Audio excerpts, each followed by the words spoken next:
Hello everyone, welcome to Tejas career academy. Guys, आज है 13 अक्टूबर यानी कि 30 अक्टूबर और आज हम देखने वाले हैं यहाँ पे करंट अफेयर के सारे क्वेश्चंस को।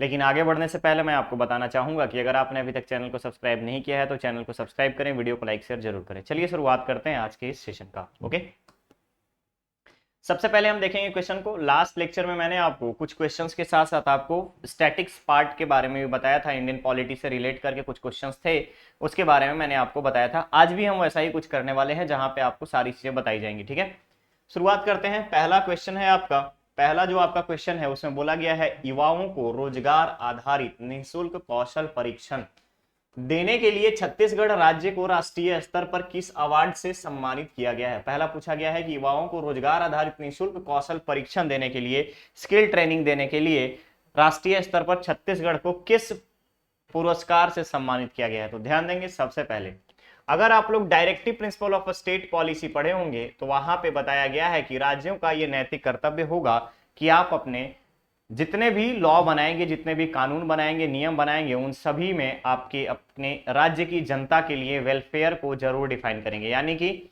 कल्याण की, जनता के कल्याण को ध्यान में रखते हुए नियम बनाएंगे। तो अगर आप लोगों को याद होगा, थोड़ा बहुत पढ़े होंगे आप लोग, तो आर्टिकल 39 ध्यान रखेंगे आप। आर्टिकल 39 में क्या कहा जाता है आप सभी को पता होगा। आर्टिकल 39 में अगर आप देखेंगे तो वहां पे आपको डिफाइन किया गया है कि स्टेट क्या क्या चीजें प्रोवाइड कर सकती हैं। ठीक है, कुछ दशाओं में, ध्यान रखिएगा, कुछ दशाओं में बोला जाता है कि किसी अलग सिचुएशंस में आप क्या करेंगे, व्यवसायिक के साथ साथ प्रोफेशनल मैनेजमेंट के बारे में भी सोचेंगे। दैट मीन्स अगर हम बात करें तो ये जो निःशुल्क कौशल प्रशिक्षण दिया जा रहा है तो ये क्या है, ये है आपका वेलफेयर प्रोग्राम, यानी कि हमारे यहाँ के जितने भी यूथ हैं उनमें इतनी स्किल हो कि अपनी लाइफ आजीविका को चला सकें। ठीक है, इन फ्यूचर कहीं पे काम करने जाए तो वो इन सारी चीजों को कर पाए। ठीक है, इसके अलावा दूसरा चीज जो क्वेश्चन में बोला गया है कि राष्ट्रीय स्तर पर सम्मानित किया गया है, तो ध्यान रखिएगा, निःशुल्क कौशल प्रशिक्षण के लिए फ्री स्किल डेवलपमेंट ट्रेनिंग की अगर हम बात करें, फ्री स्किल डेवलपमेंट ट्रेनिंग की बात करें तो इसके लिए राष्ट्रीय स्तर पर स्कॉच सिल्वर अवार्ड दिया गया। ध्यान रखिएगा, Skoch silver award, SSA, Skoch silver award. इस क्वेश्चन के लिए करेक्ट ऑप्शन होगा आपका ए। ठीक है, आगे बढ़ते हैं। नेक्स्ट क्वेश्चन है, राज्य के ऐतिहासिक और आर्कियोलॉजिकल महत्व के कलचुरी कालीन, ध्यान से देखेंगे आप। पहला आपको बोल रहा है historical and archaeological importance, historical and archaeological importance के कलचुरी कालीन किस स्थान को भिलाई स्टील प्लांट के द्वारा गोद लेने की घोषणा की गई है, गोद लेने की घोषणा की गई है। तो आप सभी को पता होगा कि सेल के चेयरमैन, सेल के जो चेयरमैन हैं वो अभी भिलाई स्टील प्लांट छत्तीसगढ़ दौरे पे हैं। ठीक है, चेयरमैन जो है ये अभी आई हुई हैं भिलाई स्टील प्लांट के दौरे पर, और इन्होंने ही इस स्थान का ऐतिहासिक और आर्कियोलॉजिक महत्व के कलचुरी कालीन शिव मंदिर देव बलौदा, याद रखिएगा, देव बलौदा के शिव मंदिर को, देव बलौदा को गोद लेने की बात कही है, गोद लेने की बात कही है, यानी एडॉप्ट करेगा आपका भिलाई स्टील प्लांट। वहां की डेवलपमेंट, वहां का सिक्योरिटी, वहां का डेवलपमेंट के साथ साथ आपका संरक्षण, प्रिजर्वेशन की अगर हम बात करें, सारा कुछ कौन करेगा, steel authority of India limited का BSP ब्रांच, ध्यान रखिएगा, भिलाई स्टील प्लांट। क्लियर है, भिलाई स्टील प्लांट इसकी देखरेख करेगा। अब बात आती है सबसे पहले ऐतिहासिक और आर्कियोलॉजिकल महत्व के। अगर आप लोग directive principle of state policy पढ़े हैं और साथ ही साथ फंडामेंटल ड्यूटी पढ़े हैं तो यह बताया गया है कि एक तरफ राज्यों का कर्तव्य होगा कि ऐतिहासिक महत्व के राष्ट्रीय स्मारकों का संरक्षण करें। यह जिम्मेदारी किसकी दी गई, यह जिम्मेदारी दी गई स्टेट की ड्यूटी होगी। और साथ ही साथ हमें फंडामेंटल ड्यूटीज में आर्टिकल 51A के साथ हमें यह बताया गया है कि राष्ट्रीय महत्व के जितने भी स्मारक हैं, कोई स्थान है या फिर कोई मॉन्यूमेंट्स अगर हम बात करें, तो ऐसी चीजों को भारत के नागरिकों का कर्तव्य होगा कि उसकी संरक्षण करें। ध्यान से देखेंगे आप यहाँ पर, आर्कियोलॉजिकल और ऐतिहासिक यानी हिस्टोरिकल इंपॉर्टेंस के, नेशनल राष्ट्रीय महत्व के जितने भी स्मारक होंगे उन सभी को क्या करना है, प्रिजर्व करना है। ये राज्य का भी कर्तव्य होगा और भारत के नागरिक का भी कर्तव्य होगा, आर्टिकल 51 में आपसे बताया गया है। क्वेश्चन था आपका कि किस शहर की, तो किस स्थान पे, तो ध्यान रखेंगे आप, देव बलौदा, देव बलौदा को गोद लिया जाएगा। इसके अलावा चंद्रपुरी के बारे में अगर आप लोगों को पता होगा तो ये चंद्रपुरी का हाल ही में राज्य सरकार द्वारा नाम बदल दिया गया है। इसका नाम रखा गया है माता कौशल्या धाम, माता कौशल्या धाम चंदखुरी। ठीक है, चंदखुरी, याद रखेंगे आप, चंद्रखुरी। कहां पे है ये? रायपुर जिले में। माता कौशल्या धाम चंद्रखुरी, इसका हाल ही में नाम बदला गया है। अब जब नाम बदलने की बात आ रही है तो यहां पे एक चीज और याद रखेंगे आप कि नाम बदलने के लिए आपका अगर हम बात करें तो अगर आप लोग जानते होंगे कि बाबा गुरु घासीदास, याद रखिएगा गिरौदपुरी का नाम बाबा गुरु घासीदास धाम, गुरु घासीदास धाम कर दिया गया है। और सोना खान का नाम अगर हम बात करें, सोना खान जो कि बलौदा बाजार में है, शहीद वीर नारायण सिंह, ध्यान रखिएगा शहीद वीर नारायण सिंह धाम सोना खान, ये 3 जगहों के नाम बदले गए हैं राज्य सरकार के द्वारा। क्लियर रहेगा? तो यहां पे करेक्ट ऑप्शन बनेगा आपका बी, देव बलौदा। नगपुरा जैन धर्मों के लिए अगर हम बात करें तो जैन धर्म के जितने भी अनुयायी हैं उनके लिए एक पवित्र स्थल के रूप में नगपुरा को जाना जाता है। क्लियर रहेगा? तो करेक्ट ऑप्शन इस क्वेश्चन का है आपका बी। नेक्स्ट क्वेश्चन है, वर्ष 2020-21 में राज्य की कौन सी कंपनी कोयले के उत्पादन में शीर्ष स्थान पर रही है? वर्ष 2020-21 राज्य की कौन सी कंपनी कोयले के उत्पादन में भारत में शीर्ष स्थान पर रही है?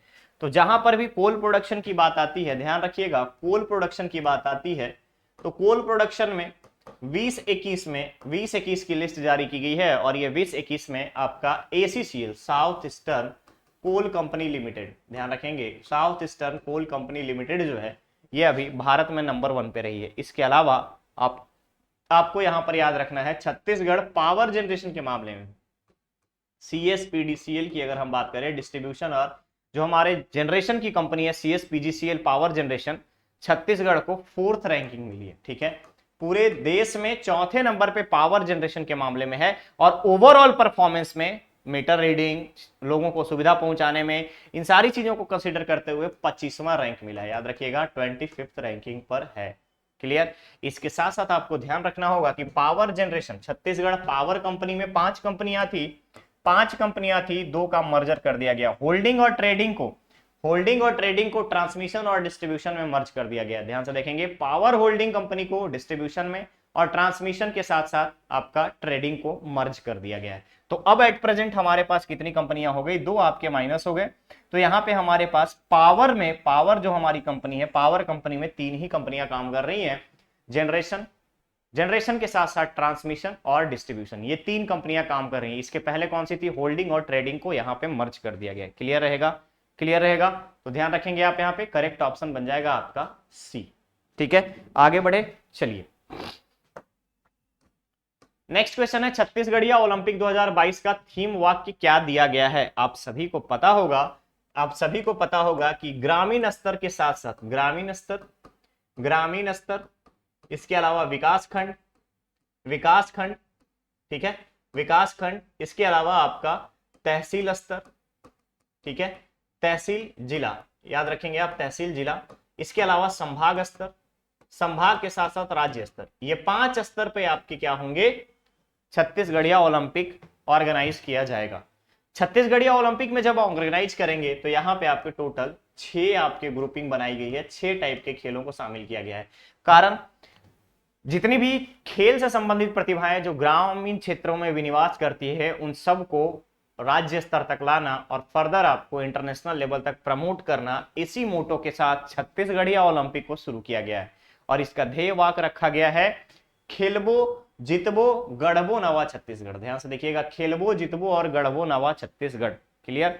तो याद रखेंगे आप, ध्येय वाक्य क्या है यहाँ पर? डी, खेलबो जितबो गढ़बो नवा छत्तीसगढ़। कितने स्तर पर होगा? ओवरऑल अगर हम बात करें यहाँ पर 6 स्तर हमें देखने को मिलता है। इन 6 स्तरों पर आपका और अलग अलग आयु वर्ग, यानी कि 40 से ऊपर के लोग भी, 40 से ग्रेटर वर्ग की अगर हम बात करें, एज वाले भी यहाँ पे भाग ले सकते हैं। तो करेक्ट ऑप्शन इसका बनेगा आपका डी। आगे बढ़ते हैं नेक्स्ट क्वेश्चन पे। क्वेश्चन है, राज्य के किस राष्ट्रीय उद्यान में हजारों वर्ष पुराना भित्ति चित्र प्राप्त हुआ है? राज्य के किस राष्ट्रीय उद्यान में हजारों वर्ष पुराना भित्ति चित्र, वॉल प्रिंट, याद रखिएगा वॉल प्रिंट कहां पे प्राप्त हुआ है, ये पूछा जा रहा है। तो गाइस आप लोगों को पता होना चाहिए कि हमारे राज्य में कोरिया जिले में गुरु घासीदास राष्ट्रीय उद्यान है और ये राष्ट्रीय उद्यान प्रोजेक्ट टाइगर के टाइगर रिजर्व में, ध्यान रखिएगा, प्रोजेक्ट टाइगर के टाइगर रिजर्व में, प्रोजेक्ट टाइगर के तहत टाइगर रिजर्व में 53rd नंबर पे है, याद रखेंगे 53वां नंबर का, और सबसे नवीनतम टाइगर रिजर्व है हमारा गुरु घासीदास राष्ट्रीय उद्यान। और इसी गुरु घासीदास राष्ट्रीय उद्यान में हजारों साल पहले हमारा वॉल प्रिंट प्राप्त हुआ है, वॉल प्रिंट प्राप्त हुआ है आर्कियोलॉजिकल डिपार्टमेंट्स को। ठीक है, क्लियर रहेगा। तो यहाँ पे ऑप्शन आपका हो जाएगा ए, गुरु घासीदास राष्ट्रीय उद्यान। इसके अलावा इसका लोकेशन कहाँ है, तो गुरु घासीदास पूरिया, तमोर पिंगला सूरजपुर, अचानक मार जो है आपका मुंगेली बिलासपुर, मुंगेली बिलासपुर ध्यान रखेंगे, और सीता नदी उद्यानती ये आपका आ जाएगा गरियाबंद में। ठीक है, गरियाबंद में। क्लियर, तो करेक्ट ऑप्शन बनेगा आपका ए। आगे बढ़ते हैं दूसरे क्वेश्चन पे। किस अभिनेता को मरणोपरांत कर्नाटक राज्य सरकार द्वारा कर्नाटक रत्न पुरस्कार दिया जाएगा या सम्मानित किया जाएगा? आप सभी को पता होगा कि साउथ इंडिया के एक्टर हैं पुनीत राजकुमार, याद रखेंगे आप, पुनीत राजकुमार। पुनीत राजकुमार का हाल ही में निधन हुआ है, और पुनीत राजकुमार को हृदयाघात से, हार्ट अटैक से, कार्डियक अरेस्ट की वजह से इनकी मृत्यु हुई है।